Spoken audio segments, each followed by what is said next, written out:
What's going on, guys? This is another episode of the MMA Complex. My name is Josh. And I'm James. And it's March 1st. Damn. 2018. Already, huh? Crazy. It's going by the fast. month of the year. Yeah. Spring is nearby. Yeah, man. It's so we have a great show today. We're going to go over a bunch of stuff. But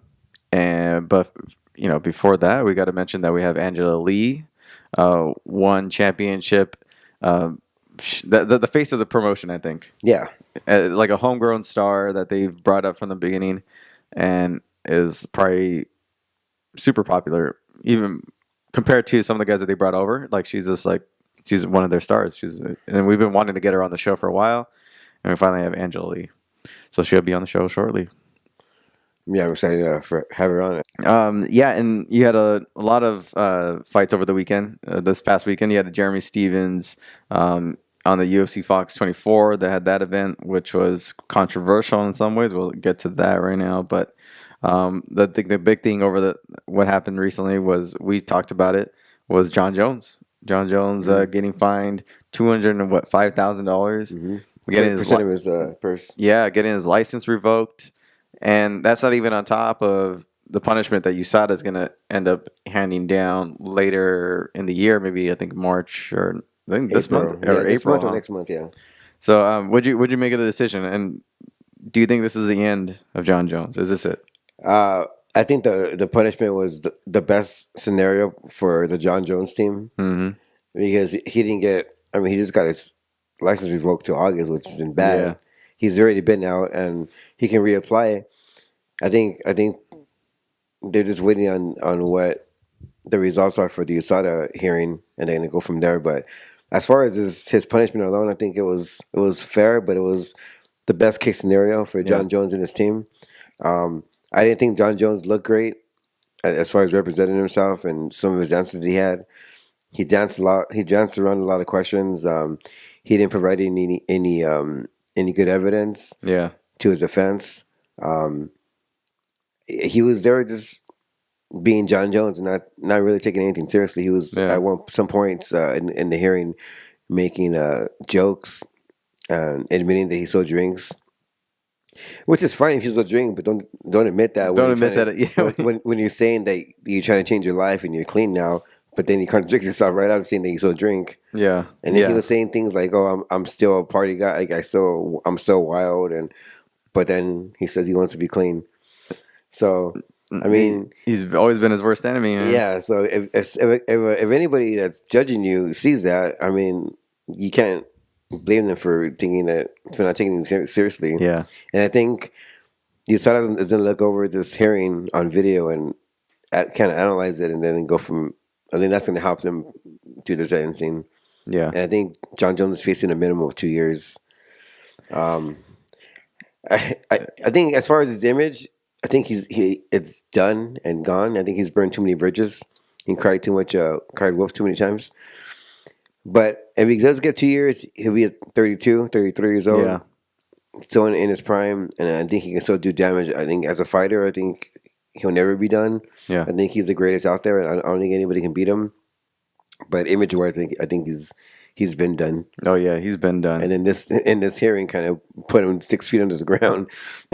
You would think that you had this time to prepare, that you had a lot of time to go over your defense, and you show up kind of just winging it. Yeah. It's not smart, you know what I mean? And then you have, I can see Jon not being too intelligent in terms of coming up with a good defense, but you have his manager, Melky, and you have a bunch of people around him. It's like, come up with something, you know? And then Maki was showing in the back on his phone. Yeah. The whole time. Like, come on. He just comes out to be like a douchebag, Malcolm Kelly. Yeah. I don't know the guy personally. I think we've met him before, but he seemed okay. But, you don't know a person, I guess, But, yeah, it's a big... that kind of fine will crush most fighters, I would think. To him, hopefully he saved his money.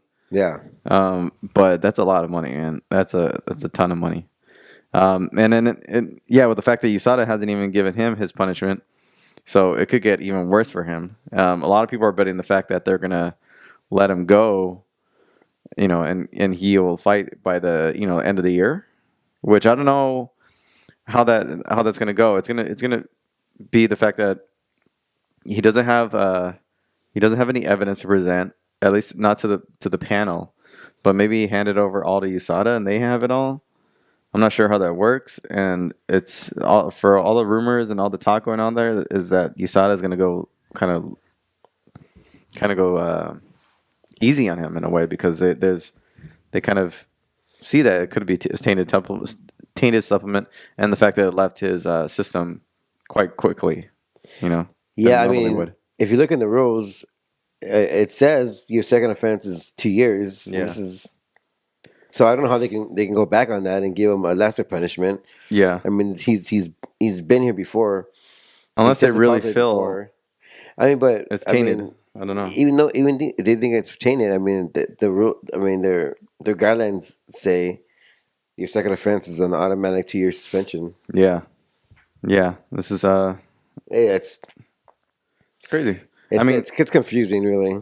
but if he does come back, there's a lot of matchups there that I think a lot of people are gonna love to see. But So 2 years is a long time for 2 years is me. a long I mean, time. 1 year is a lot of things change in 1 year. Yeah, but it's crazy. Like most people out there are acting like they really expect him to be back before the end of the year. Really, it's kind of Yeah, I don't know. it's weird. I don't know. Looking at the rules, you think he's going to be gone for at least 2 to 3 years, and even if they retroactively do it, he's going to be at least another year.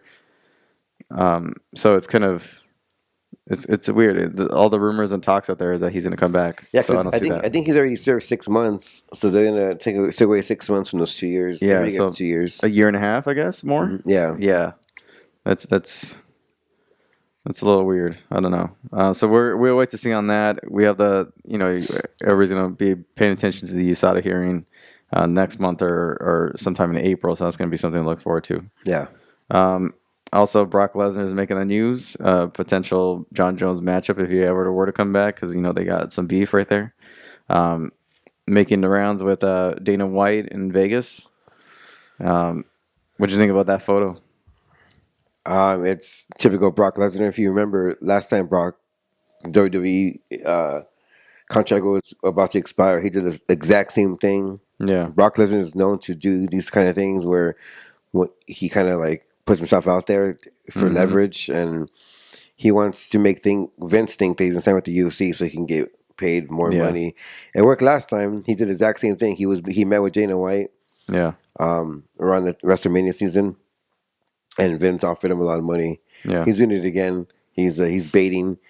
He's he rubs shoulders with Dana White and Vince, and then he just waits for the best offer. yeah, Typical Brock. I mean, I don't take anything for as at a grain of salt. I think this is what Brock does. yeah. He to sell himself for a better deal. Who knows? Maybe I doubt that Dana can offer him more money than Vince can. Vince offers him unbelievable money. Mhm. Even if you're a writer in WWE, you get paid a shit ton. Yeah. Like Brock's getting like an NBA superstar salary for WWE. And he doesn't even have to travel with them. He shows up pretty much Yeah. whenever he wants, picks and chooses. He's a part-time wrestler Yeah. who has his own schedule. So I don't know. And then when he retired, quote unquote, that froze his suspension. Mhm. So he does return and signs that contract. He has to serve that 6 month suspension from testing positive for steroids. Yeah. It's just a lot. It's a lot to take into account, huh? Most likely he's gonna end up signing with the WWE again, and I'm thinking that's right. It's the easiest path, Yeah, the I more mean, money, that and less damage. I mean, look at his age. He's 40 years old. Yeah. I mean, and then does Brock want to fight clean? I don't think he does. I think he Other wants than to do that, what fight guys that I'm sure, like looking at the division right now, he could probably do fairly well. Yeah, I mean, at this point, I think the UFC would want him because for his drawing power. I think they'll be hoping that he loses because you don't want a part-time guy beating one of your stars. Yeah, yeah. So if he would come in, he would just be for that draw and come back clean because you don't want to do the same thing. Yeah. What happened with Mark Hunt? Yeah, and then again. that makes the WWE look bad too because they're testing to kind of a joke. But Yeah, I think the best for everyone is for him to resign with WWE. He gets paid NBA level money. He pretty much makes his own schedule, and he still, in a way, competes. Yeah. So I mean, how do you think he'll stack up with the rest of the division if Uh, he were to come back? mm, Not very well. I mean, unless he wrestles them, but you look at the Yeah, top guys in the division; they're all strong wrestlers or and pretty strong they're takedown getting younger. defense. They're getting a little bit younger, you know. And then I don't even see if is there other than a potential fight with Jon Jones or even Cormier. I really don't see like if those guys were to move up. I don't see an enticing matchup for him to bring him out. Yeah, I mean, he has that draw, but his fighting style isn't very exciting to watch. Yeah. Uh, it's just I'm not interested in seeing him fight. Mm. I think he does well in WWE. He's booked properly and he draws a lot of attention there. So I think Yeah. he should say he did that for a reason, and he does that all the time.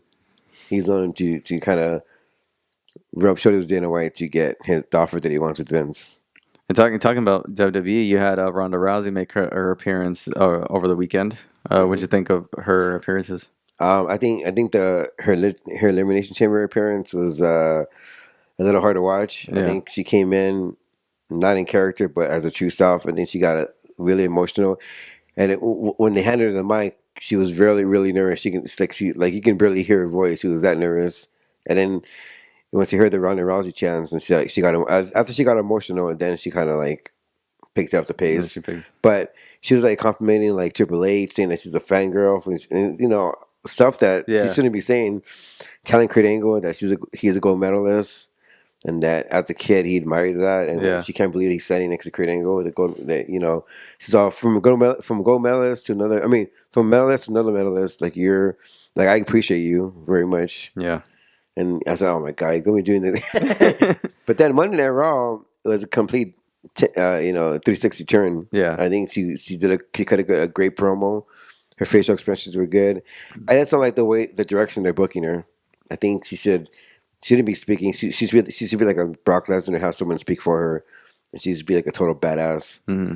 And But she's planning on doing more of the travel, more of the shows than Brock Lesnar Yeah. is. So she's kind of no, yeah, she's gonna gotta be a get full used to it a time. little But I think at this point they're making Kurt Angle seem like really weak and scared of his bosses, and I think to the point where it's gonna break Kurt Angle, and he's gonna want to fight back, and it's probably gonna be Angle and Ronda versus Stephanie and Triple H. yeah. Which I'm thinking that's probably the rumor that's like No, that's what the direction angle they're to. going in, Yeah, right? yeah. Like Ronda's, gonna have to wake Kurt Angle up, saying like, "Yo, gold medalist, act like one," and I he's get gonna you. like get out of that I'm scared mode and Yeah. attack Triple H, and it's gonna be a mixed tag team.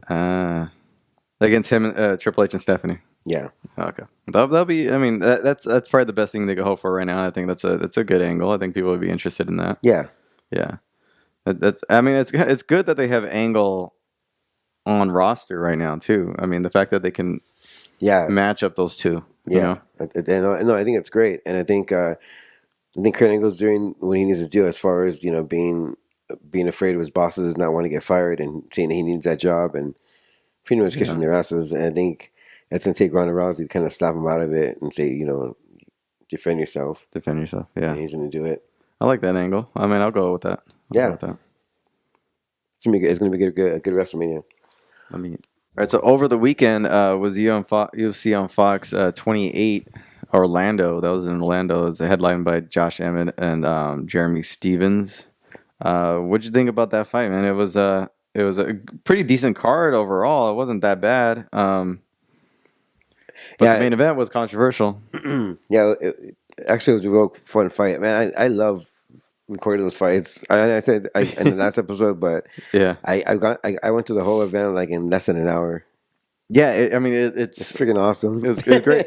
I watched. I got through most of the main card because I had to go watch Black Panther again. Oh, But it was. I mean, this time I actually watched it, and it was a pretty good movie. But I was like kind of watching the fights while I was in there. But I've seen some of it already, so I didn't mind kind of pulling out my phone and watching it. But I watched a little bit of the Andrade, and I watched pretty much the entire main card fight, or the Stevens and Emmett fight. Yeah, the prelims were exciting. Oh man, Sarah McMahon. I know. She was was winning that first round, and then she just got caught, and then she got submitted. I was so pissed that whole night. I was pissed. You had Because Alan Sarah Joban McMahon. knocking out Ben Saunders brutally. That Oh yeah, was you know what? Fox had a special going on, so by the time it ended, it was already 30 minutes into the card, so they didn't even show the Ben Saunders fight on television oh really? because I recorded it live. Oh okay. And so I was fast forwarding it because it started at 5 o'clock, and like 5:30, that's when the broadcast started. And by Yeah. then and the first fight they showed was Angela Hill. Huh. I wonder why. It was because it was a brutal knockout, so people they didn't show it because they had to know that I don't. They had something going on like some video package with this like athlete. I don't even know who this guy was, but they had like almost like a embedded. it's weird. But it wasn't UFC programming. It was just a Fox programming. Fox programming, huh? Maybe. But I mean, I said, man, cause I know. I said, wait, cause I knew Ben Saunders started off the prelims, Yeah. but no, they didn't even show it. I wonder why. They showed it in the highlight package for Fox. Yeah, so I think that special kind of went over It went over. by 30 minutes. They didn't time it right then. Yeah, because that's the first fight that I watched on the broadcast was Angela Hill. So you had Angela Hill, Miriam Moroz, Marion Renault defeating Sarah McMahon. You had Brian Keller defeating Henan Barrow, who Henan Barrow is now losing to people nobody knows really. Yeah, Brian Keller, I thought could even have finished him. If he would, it's a sad thing to see. yeah, if he would have timed his punches a little bit because he was swinging at air half the time. If he would have just, paced himself and threw like precise punches instead of just winging punches, Yeah, he probably would have knocked out Henan Barrow a lot sooner than that. Especially when he had him backed up against the cage, and that was a crazy fight. Max Griffin defeating Mike Perry. Mike Perry now is, I mean, he's got to snap out of it because he's going to start being one of those guys that relies on his power too much yeah, and just telegraphs everything. And as long as you're a little bit more technical than he is, you should be fine. yeah.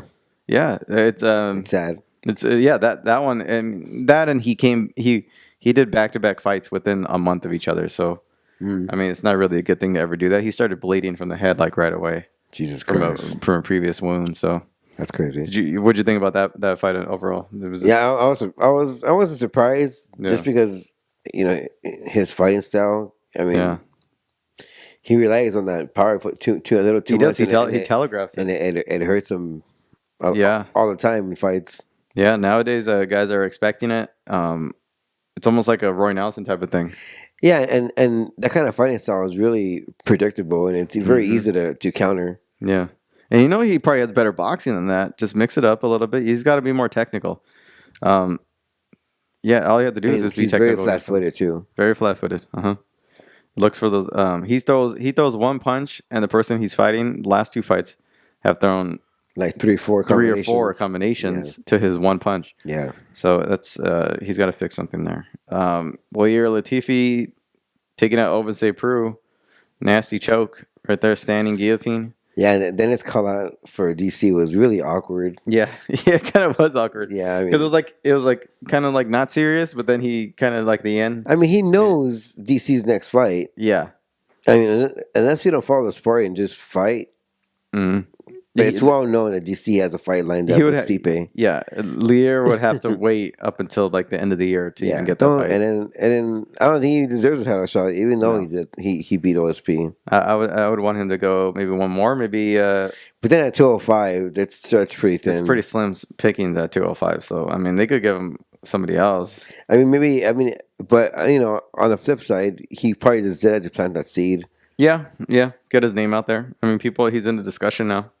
Yeah. So, and the guy's been consistent, and at times been getting better. So it's he's been around for a while. Yeah. Andrade versus Tisha Torres. That was a pretty one-sided fight. Yeah, I think Jessica's size was too much for Tisha Torres. Yeah. I think if Tisha was the size of Jessica, it would put in a more competitive fight.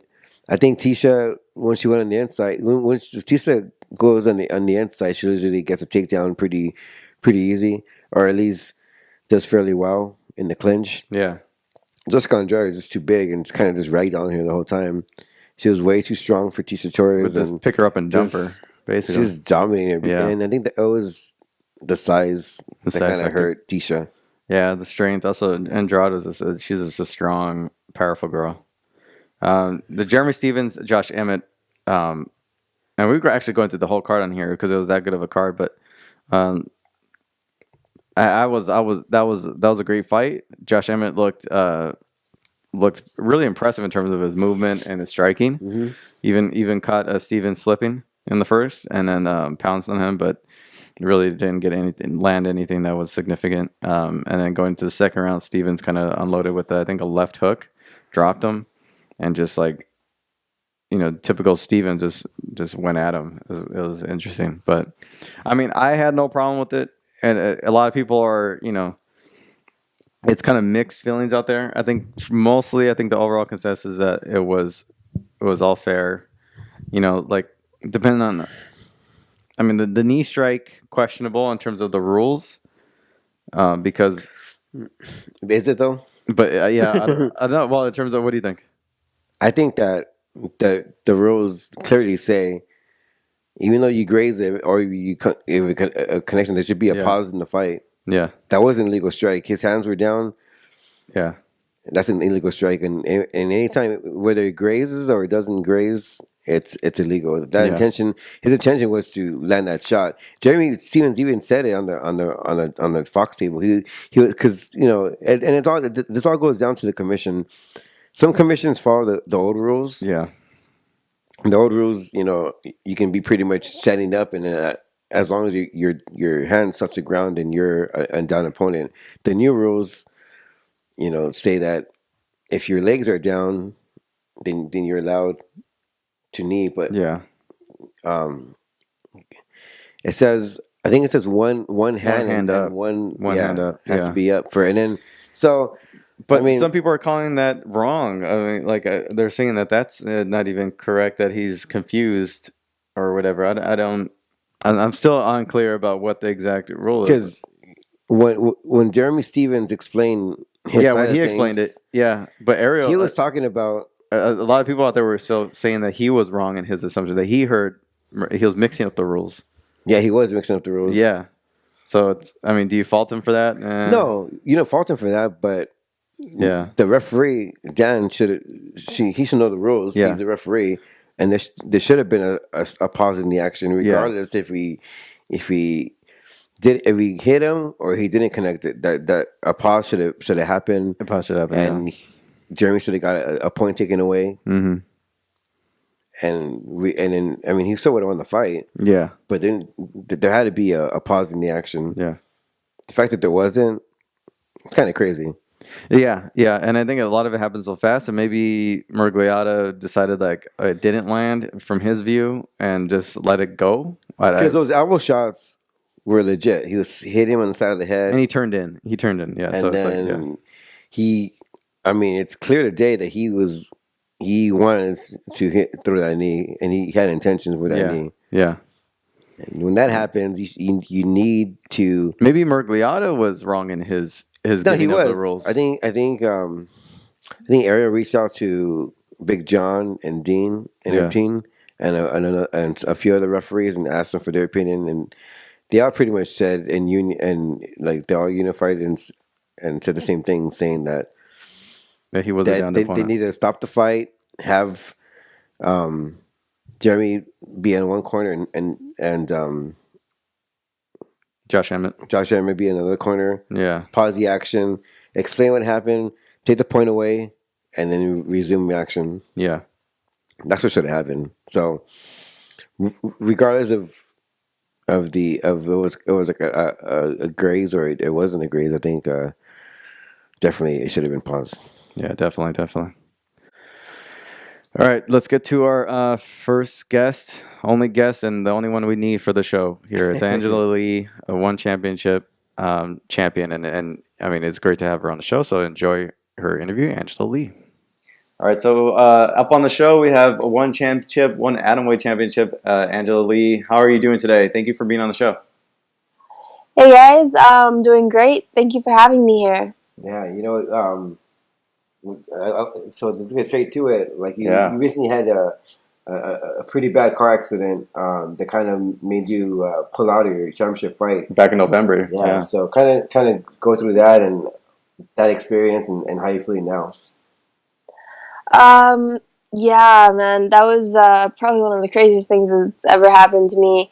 I was training really hard, getting ready for my title defense in November, Yeah. and it was real early in the morning. We have early morning practices. I was on my way to the gym, and just was too tired, and it was really dark outside, and just wasn't paying attention for a split second, and my car hit the guardrail and just flipped over a bunch of times.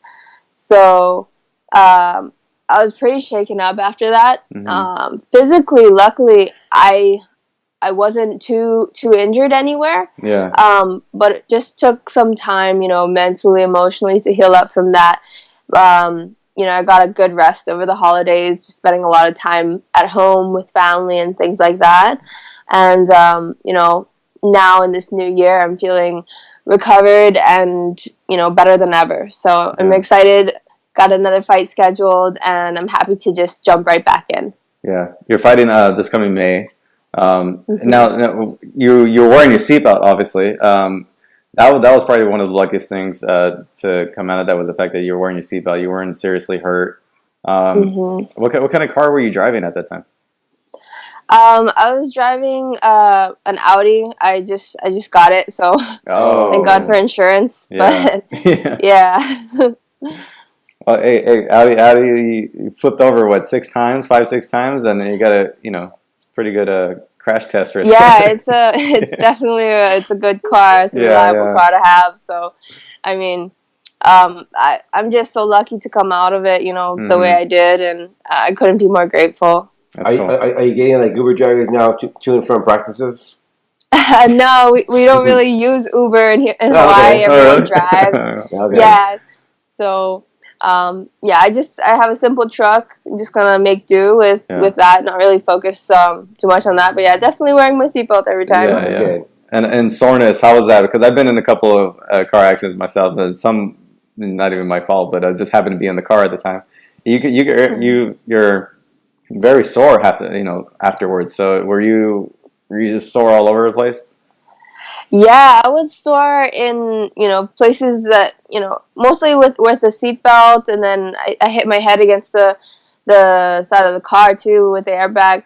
But mm, I just felt like I was in a fight. Really, I was like, Yeah, oh, I feel like I got out of a fight. Oh I'm my sore in God. all these places I don't even know. yeah, Well, we're glad that you're back in yeah. action, and let's move away from the bad news and kind of focus on the good news, which is like you recently got your black belt in jiu-jitsu. So congratulations on that. And how's that feel? After Years competing of and training. training, you finally have that black belt. Yeah, that's probably wow.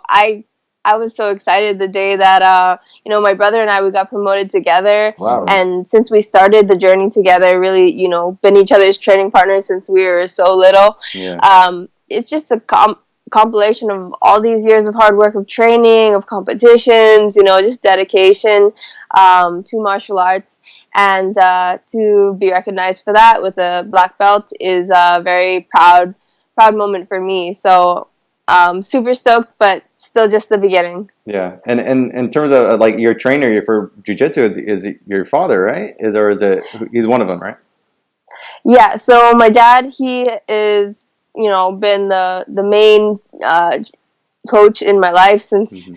since forever, and through the years we've had lots of friends come in the gym, come and go, really high level black belts, and one of the guys at our gym now is Mike Fowler. Yeah, He's a super highly decorated BJJ black belt, long time already, and he started coming in, and he actually had an MMA fight. My dad was coaching him, and he had a MMA fight here in Hawaii. hmm, We're super good friends, and uh, you know, my dad was like, "Hey, man, I think that it'd be a good thing if Mike promoted me and Christian, just because of in jiu-jitsu they have all these politics and everything Yeah. with the rankings and stuff. But I'm super honored to be receiving it from Mike, but also I know that it's all these years of training from my dad and things like that. Yeah. Awesome. How is it now being married? Like you recently, well, not recently, got but engaged. You got engaged. It's been a big year for you, Yeah, right? it's been a big year. I mean, from car It's been accidents a to big year. car accidents to black belts, and now you can get married. Lots of extreme things happened.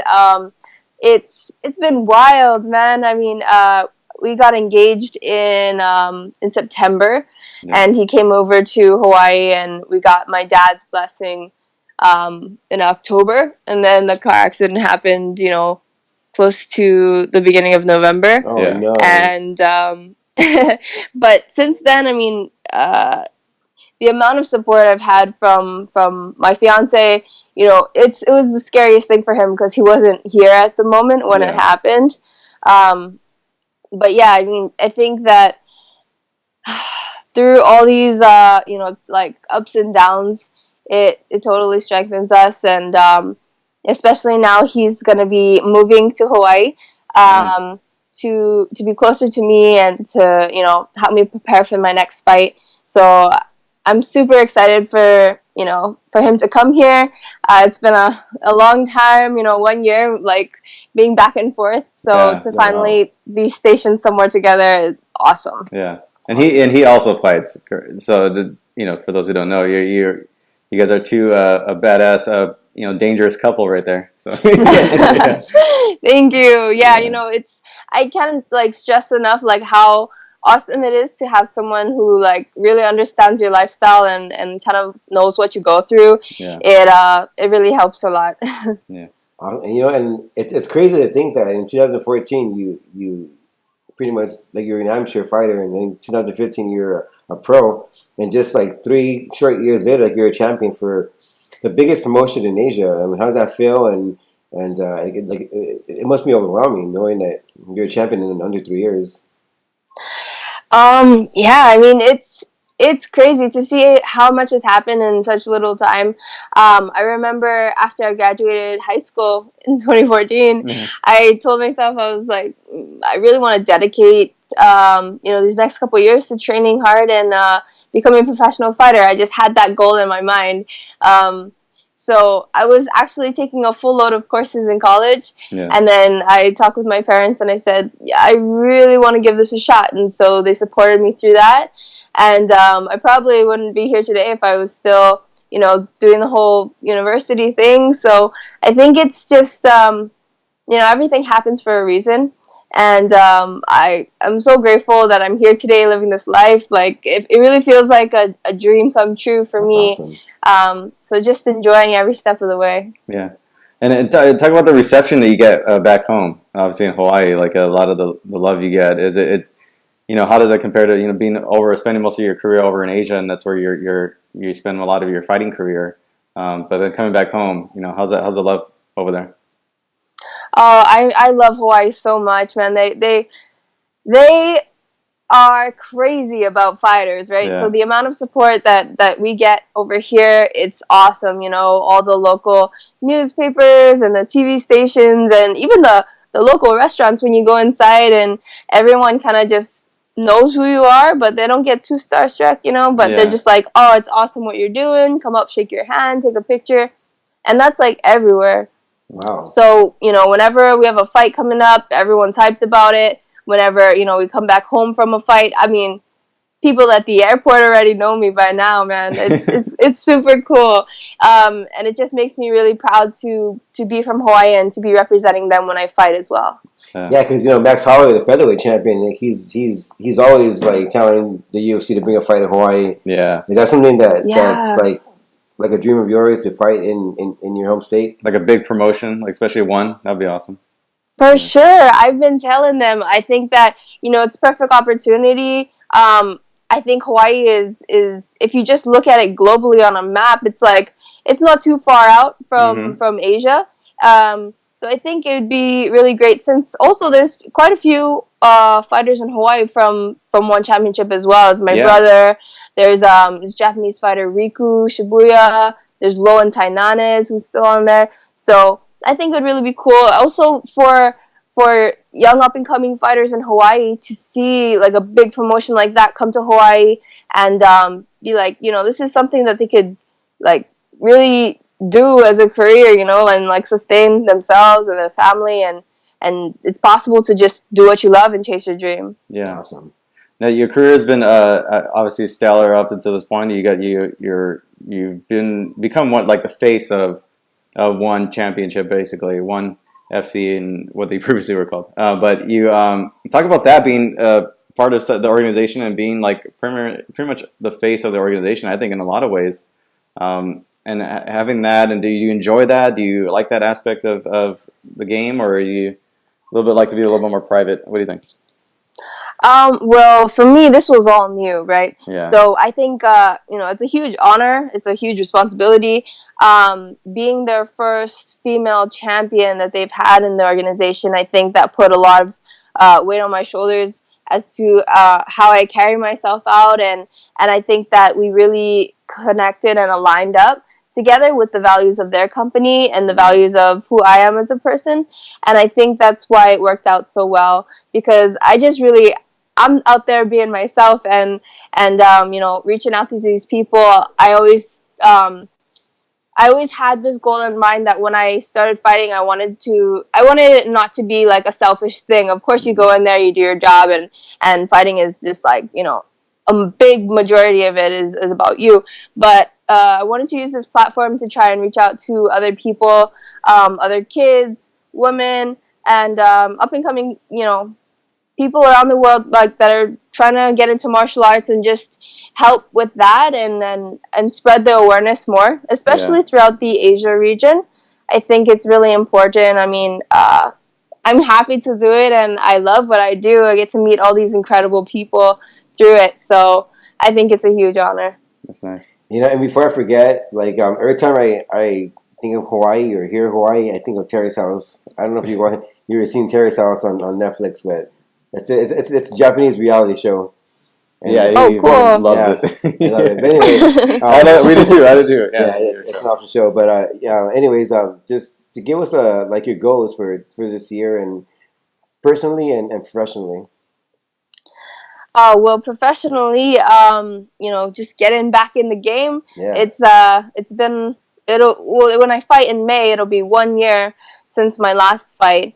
And but since then, I haven't taken too much time off. I'm for the car accident, I think I took after the holidays, Christmas and New Year's, I was back in the gym, hitting it hard, and it's kind of always been a part of the lifestyle. So there's not too big a gap, always improving. And in May of this year, when my third title defense comes around, I'm looking to kill it. Just show everyone what my improvements have been like, and keep that going. Yeah. And I'm gonna take it one step at a time. I'm not gonna overlook this next fight so far, but I do have a lot of things planned. When this goes well. As for my next steps, professionally, personally, my wedding is going to be in July, so that's a big part of the year as well. It's going to be back home here in Hawaii with the whole family, so that's really exciting. I mean, big things coming up, and pretty much. Yeah, Josh, I'll go there and cover it. How's that? Yeah, oh man, I'm like trying to keep it low key. Fair enough. Now your fight's coming up in May. You're facing Yamaguchi. Talk about that. Your training coming up. It's May 18th, I believe, right? The fight. Yeah, that's right. So the good thing is that I've fought her before. Yeah. It's been 2 years since then, and the amount of improvements I've made is just phenomenal. With my dad coaching me and everyone in the gym with their support. So I'm really excited to show that I'm a completely different fighter since that last time we fought. I mean, I was 19 years old, and since then I've made leaps and bounds of improvements, tightening up my game and adding new skill sets as well. Yeah. So I think it's going to be a great fight. People are not going to expect it. Last time was real back and forth. This time it's going to be very one-sided. Awesome. Well, we both look forward to that fight. We'll both be cheering for you here at home. But yeah, thanks for being on the show. We really appreciate it. Yeah. You're really sweet and fun to talk to, and I'm glad that all that bad stuff went out of the way. And I always say, life's greatest blessings come from our deepest pain. So I'm happy that you went through that struggle to finally see the light in the future. But yeah, we both wish you nothing but the best. Yeah. Best of luck on the training camp and for the fight. And we look forward to it. Yeah, very much.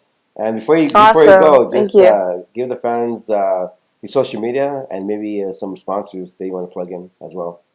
Sure. You guys can follow me and my journey on Instagram. That's where I'm usually at, Angela Lee MMA. And I'm also on Facebook, my athlete page, Angela Lee. I'll be definitely hyping up the fight as we get closer to it. And I just want to thank you all for your support. Thanks for listening. And yeah, if you're ever in Hawaii, stop by the gym, United MMA Hawaii. All right. Nice. All right, take care so much. Thank you. Thank you, Angela. All right, thanks, guys. All right, take care. Bye. And that was Angela Lee. Got it right there? Yeah. Struggling. Angela Lee, atomweight champion for one championship. Awesome, man. All right. Yeah, she's cool people, man. She's cool people. Very nice to look at. Yeah. So she fights this upcoming May 18th. Basically, she's the face of one championship. She's like one of the biggest homegrown stars.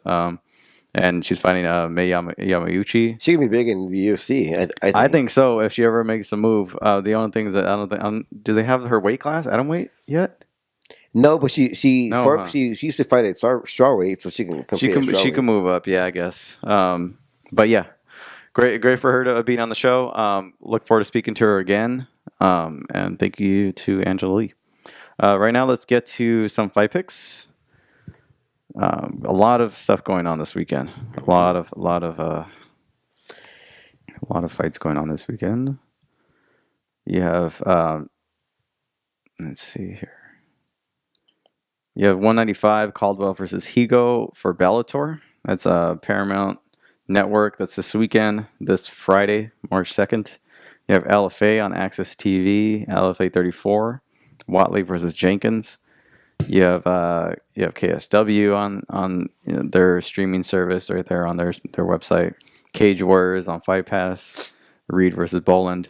And the big fight this weekend is UFC 222, Cyborg versus Kunitskaya. That's over in Vegas at the T-Mobile Arena on 3rd, Saturday. So you have Caitlin Vieira versus Kat Zingano kicking off the main card. How about this one? I'm going Kat. You're going Kat, right? Kat. I'm thinking if Kat wins this fight, she's probably next in line to fight Cyborg if she's willing to take it. It's funny how Kat's career is just kind of like you don't hear from her much. Yeah, she used to be like a prominent player in that division. Yeah, she's been a little bit on the outs of late. I mean, you look at the people who she's competed with and her peers, I guess, and they're all pretty much out. You got Misha Tate retired, Ronda Rousey's retired, basically.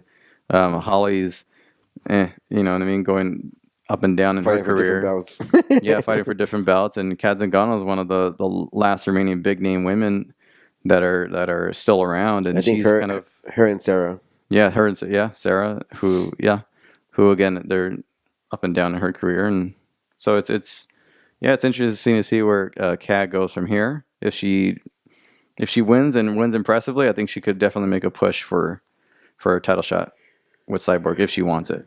Arlovsky versus Stefan Struve. I have no interest in seeing this fight. I don't expect much from it. I'm gonna go Arlovsky. You're gonna go Arlovsky?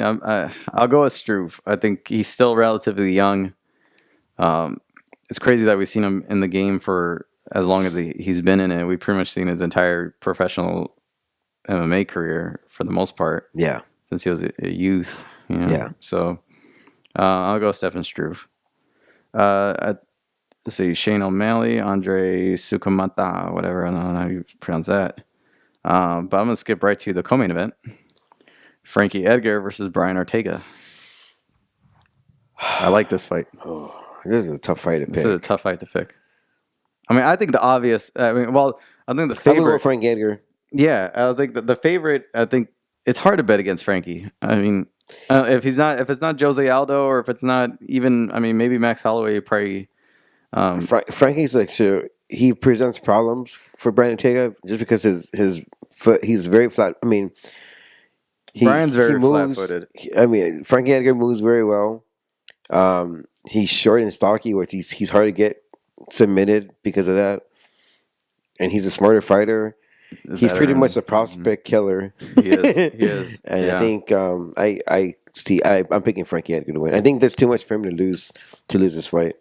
Yeah, I would. I'd probably go with Frankie also. I mean, I think Brian is. It's going to be interesting to see, what Brian can do in this fight. I'm curious as to seeing what he can pull off against Frankie Edgar.